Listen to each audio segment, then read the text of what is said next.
அஸ்ஸலாமுஅலைக்கும். Hi guys, welcome to my channel. எல்லோரும் எப்படி இருக்கிறீங்க? அல்ஹம்துலில்லாஹ், நான் நல்லா இருக்கேன். நீங்கள் நல்லா இருக்கேன் நம்புகிறேன்.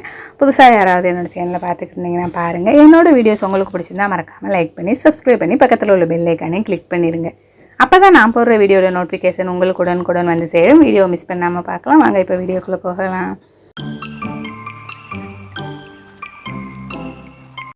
பசங்க வந்து வெஜிடபிள்னாலே விரும்பி சாப்பிட மாட்டாங்க. அவங்களுக்கு வெஜிடபிள்னாலே ஆகாது. நம்ம தான் அதை அவங்களுக்கு பிடிச்ச மாதிரி மாற்றி கொடுத்தோம்னா கண்டிப்பாக விரும்பி சாப்பிடுவாங்க. எங்கள் வீட்டில் அப்படி தான். உங்கள் வீட்டில் எப்படி மறக்காமல் கமெண்ட்டில் சொல்லுங்கள். என்னுடைய பொண்ணுக்கு வந்து அப்படி நான் கொடுக்கும்போதே ஹீமோக்ளோபினுடைய அளவு ரொம்ப கம்மியாயிருச்சு. ஸ்கூலில் வந்து அவளுக்கு ரொம்ப முடியலை, காய்ச்சலாக இருக்குது, வந்து கூட்டிகிட்டு போங்க அப்படின்னு சொல்லிட்டாங்க. கடைசியில் சரின்னு சொல்லிட்டு கூட்டிகிட்டு வந்து ஃபீவர் போய் செக் பண்ணி பார்த்துட்டு 100 டிகிரிக்கு மேலே இருந்துச்சு. அப்புறம் வந்து மாத்திரை மருந்து எல்லாம் வாங்கி கொடுத்துட்டு கூட்டிகிட்டு வந்துட்டேன். பார்த்தா மறுநாள் காலையில் இண்டிபெண்டன்ஸ் டே அன்னைக்கு மயக்கப்பட்டு கீழே விழுந்துட்டா. ரொம்ப ஒரு மாதிரியாக இருந்துச்சு பிள்ளைய பார்க்கும்போது எனக்கு. உடனே இங்கேருந்து ஒரு 7:30க்கெலாம் எங்கள் வீட்டு ஆட்டோ எடுத்துக்கிட்டு நாங்கள் அங்கேருந்து கிளம்பிட்டோம். போனால் எங்கள் நேரமாக என்னமா தெரியல, டாக்டர் இல்லை. டாக்டர் வந்து திங்கக்கிழமைக்கு தான் வருவாங்க, லீவ் அப்படின்னு சிஸ்டர் சொல்லிட்டாங்க. அவங்க வந்து ஃப்ரைடேலேருந்து அப்புறம் வந்து மண்டே வரைக்கும் லீவ் அப்படின்னு சொல்லிட்டாங்க.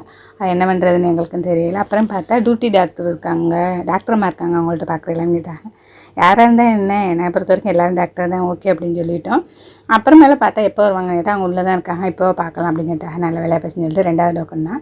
டக்குன்னு நாங்கள் வந்து போய் பார்த்துட்டோம். பார்த்து அப்புறம் ப்ளட் டெஸ்ட்டு எல்லாம் கொடுத்து ஹீமோக்ளோபின் ரொம்ப குறைஞ்சி போயிருக்குது. அதனால தான் அந்த கிருகிருப்பு, மயக்கம், அதெல்லாம். காய்ச்சல் வந்து நார்மலாக தான் இருக்குது. கொடுத்துக்கிட்டு இருக்கும்போதே கடைக்கு திங்ஸ் வாங்க வந்துட்டாங்க. டெய்லர் அண்ணன் வந்து எப்போ ஒன்று மட்டும் தான் எடுப்பாங்க. அவங்க வந்து என்னென்னு பார்த்தீங்கன்னா லைனிங் துணி வாங்க வந்துட்டாங்க.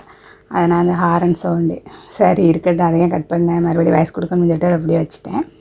அதனால் பொண்ணுக்கு வந்து காய்ச்சல்னாலே ஒரு ப்ராப்ளம் இல்லை. இந்த ரத்தம் இல்லாதனால தான் பிள்ளைக்கு அப்படி இருக்குது அப்படின்னு சொல்லிட்டாங்க. சரி ஓகே, சோரட்டி கொடுங்க, கீரை கொடுங்க, காய்கறிகள் கொடுங்க, பழங்கள் கொடுங்க, அதில் எதுவுமே சாப்பிடாது நான் நினச்சிக்கிட்டு சொன்னேன். அதோட இப்படிலாம் இருந்தால் எப்படி பார்க்க முடியும்? நானும் எவ்வளவோ கெஞ்சினேன். கடைசியில் பார்த்திங்கன்னா சோரட்டி இதெல்லாம் கொடுங்கன்னு சொன்னாங்க. அந்த ஈரலை மட்டும் தனியாக போட்டு காய்ச்சினாலும் அந்த குழம்பு கூட ஊற்றாது. அதனால் கறியோடு சேர்த்து வாங்கி போட்டு காய்ச்சினேன். கடைசியில் எதுவுமே சாப்பிடவே இல்லை செஞ்சு கொடுத்து. எல்லோரும் சொல்லுவாங்க, பிள்ளைகள் இப்படி வளர்த்துருக்கிய, பிள்ளைகளுக்கு வந்து முன்னாடியே கொடுத்து வளர்க்கணும்னு சொல்லிட்டு முன்னாடியே நான் எப்போவுமே வாங்க தான் செய்கிறேன். என்னோடய வீடியோ வந்து ரெகுலராக பார்க்குற எல்லாருக்குமே தெரியும். நம்ம வீட்டில் மட்டன், சிக்கன் எல்லாமே யூஸ் பண்ணுவோம். வெஜிடபிளையும் யூஸ் பண்ணுவேன். நான் எல்லாமே செய்ய தான் செய்வேன். ஆனால் பிள்ளைங்க வந்து சாப்பிட மாட்டேங்கிறாங்க. நானும் எவ்வளவோ சொல்கிறேன், கேட்க மாட்டேங்குதுங்க.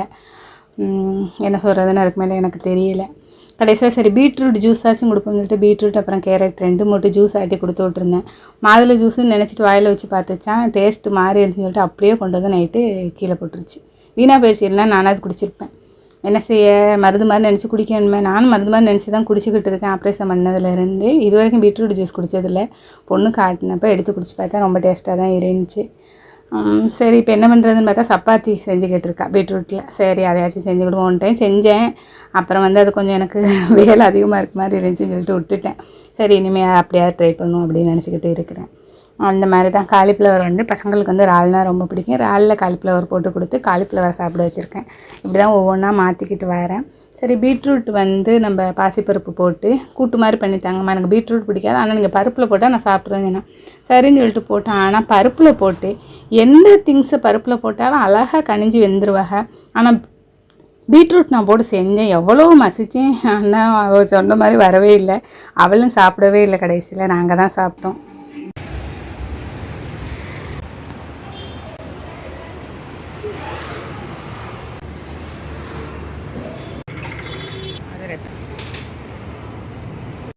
ஃப்ரைடே எஃப் எடுத்தது தானே, அதோட அங்கேருந்து ஹாஸ்பிட்டல்லேருந்து நேராக 11:30க்கெலாம் வீட்டுக்கு வந்துவிட்டோம். கரெக்டாக வீட்டுக்கு வரும்போது 12 மணி. ஏன்னா அவங்களுக்கு ஜும்மா இருக்குல்ல, அதனால் எங்கேயும் போகாமல் இருவேன்னு கூட்டிகிட்டு வந்துட்டாங்க. ஆமாம், பொண்ணும் காய்ச்சலாக இருக்கனால எங்கேயும் போகாமான்னு அப்படின்னு சொல்லிட்டு பொண்ணு நாங்கள் வந்து ஹாஸ்பிட்டல்லேருந்து காமிச்சு முடிச்சுட்டு வெளியில் வரும்போது 10 o'clock தான் ஆணுச்சு. ஹஸ்பண்டுக்கு வந்து அப்படியே நாட்டு மருந்து கடையில் போய் அவங்களுக்கு முடியலை, அவங்களுக்கு தேவையான மருந்து மாத்திரைலாம் வாங்கிட்டு வரக்கு டைம் ஆயிடுச்சு. பகை வந்து பார்த்திங்கன்னா காலிஃப்ளவர் கிரேவி வச்சு மட்டன் குழம்பு வச்சு சாப்பிட்டாச்சு. வரும்போதே மட்டனுக்கு ஃபோன் அடித்து சொல்லிட்டோம். ஏன்னா பொண்ணுக்கு இப்படி முடியலைன்னு சொல்லிட்டு சொல்லாமல் உடனே மட்டன் வாங்கி வச்சுட்டாங்க. அப்புறம் நைட்டு பார்த்திங்கன்னா டின்னருக்கு தோசை அப்புறம் மட்டன் குழம்பு 2 வச்சு கொடுத்துட்டேன். இது பார்த்திங்கன்னா நெக்ஸ்ட் டே எடுத்தது. சரி வெஜிடபிள்லாம் போட்டு ஒரு தால்ச்சா மாதிரி போட்டு கொடுத்துருவோம், அதாச்சும் பிள்ளைக்கு கொஞ்சம் சத்தாக இருக்குமே அப்படின்னு சொல்லிட்டு சரி ஏதாச்சும் சாப்பிடட்டும். ஏன்னா பருப்பு குழம்புனா அவள் கொஞ்சம் ஊற்றிக்கிடுவா. அந்த வெஜிடபிள்ஸோட சாரெலாம் அதில் இறங்கும்ல, அதாச்சும் கொஞ்சம் ஹெல்த்து பெனிஃபிட்டாக இருக்கும்ல அப்படின்னு சொல்லி தான் தால்ச்சா போடுறதுக்கு ரெடி பண்ணேன். அதுவும் இல்லாமல் இது எப்படின்னா நம்மளுக்கு வந்து திடீர்னு தால்ச்சா போட முடியாது. எப்போ நம்மளுக்கு வந்து மட்டனில் உள்ள கொழுப்பு முள் கிடைக்குதோ அப்போ தான் வைக்க முடியும். அதனால் நான் பார்த்தேன் எதுக்கு ஐஸில் வச்சு பசங்களுக்கு செஞ்சு கொடுக்க, வெள்ளிக்கிழமை வாங்கினது நம்ம சனிக்கிழமை பண்ணி கொடுத்துருவோம் அப்படின்னு சொல்லிட்டு அதை நான் வந்து தால்ச்சாவை போட்டு கொடுத்துட்டேன். கொஞ்சம் முள்ளும் கொழுப்பும் எடுத்து வச்சுருந்தேன், அதை வச்சு போட்டு கொடுத்துட்டேன். பார்த்தா கறி மசாலா தீர்ந்து போயிடுச்சு. கறி மசாலா இல்லைனாலே என் கையும் ஓடாது காலும் ஓடாதுன்னு சொல்கிற மாதிரி தான் எனக்கு. ஏன்னா என்னுடைய பசங்க வந்து மீன் குழம்பு அவ்வளோக்கா விரும்ப மாட்டாங்க. இந்த சிக்கன் குழம்பு மட்டன் குழம்பு இப்படி தான் சாப்பிடுங்க. தக்காளி சூப்பு, முட்டை குழம்பு, முட்டை கிரேவி இந்த மாதிரி உரப்பில்லாத குழம்பு தான் சாப்பிடுங்க. தாளிச்சா வைக்கிறதா இருந்தாலும் சரி, சாம்பார் பருப்பானோ எது, சாம்பாரை தவிர்த்து பருப்பானோ எது வைக்கிறதா இருந்தாலும் நம்மளுக்கு வந்து கறி மசாலா தான் தேவைப்படும். வந்து க்ரோசரி திங்ஸ்லாம் இருந்துச்சு. ஏன்னா நம்ம போன மாதமே இந்த மந்த்லிக்குள்ளே ஃபுல் திங்ஸும் வாங்கியாச்சு. அதனால் எல்லாமே இருந்துச்சு. நடக்கலை மட்டும் இல்லாமல் இருந்துச்சு. அதோட வறுத்த நடக்கலை மட்டும் அங்கே போய் வாங்கி அப்புறம் அதை நல்லா தோலை நீக்கி புடச்சி இடிச்சு கொடுத்து ரைஸ் மில்லில் அரைச்சிட்டு வந்துட்டேன். இனி வந்து நம்ம இதை சலித்து ஒரு பிளாஸ்டிக் கண்டெய்னர்லையோ இல்லை கண்ணாடி பாட்டிலையோ ஸ்டோர் பண்ணி வச்சிட்டோம்னா நம்மளுக்கு வேலை முடிஞ்சு. அவ்வளோதான் ஃப்ரெண்ட்ஸ், இதோட வீடியோ முடிச்சுக்கலாம். வீடியோ பிடிச்சிருந்தா லைக் பண்ணுங்கள், மறக்காமல் உங்கள் ஃபேமிலி ஃப்ரெண்ட்ஸுக்கும் ஷேர் பண்ணி சப்ஸ்கிரைப் பண்ண சொல்லிடுங்க. தேங்க்ஸ் ஃபார் வாட்சிங்.